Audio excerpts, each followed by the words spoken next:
Hello and thank you for your time today. I'm Christopher Bicella. I'm a chartered financial analyst with Lancz Associates. I want to talk briefly about our thoughts on today's interest rate environment. But before we get started, let's take a brief look at where we've been and where we are today. As you can see from this chart, in the 1980s, 10-year treasuries were yielding 15% annually.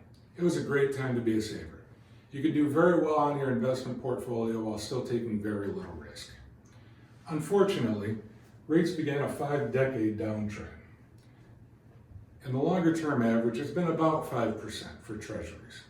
Even at that level, however, you could still generate $50,000 of annual income off a $1 million bond portfolio. Today, that same portfolio would generate about $7,000.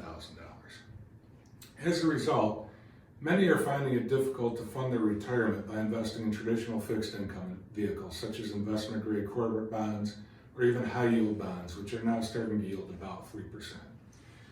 Much of the portfolio advice that we've all heard over the years, however, was created when rates were much higher. This advice needs to be reevaluated for an environment where 10-year treasuries are yielding less than 1% and are unlikely to keep up with inflation.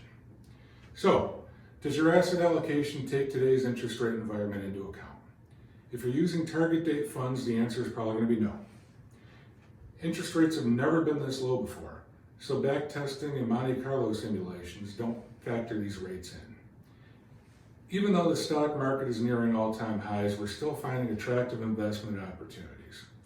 Admittedly, we've been a little more cautious about putting new cash to work recently, but we are finding some exciting opportunities in high dividend paying stocks. If you'd like to hear more, please contact us at info@ablonline.com or ablonline.com.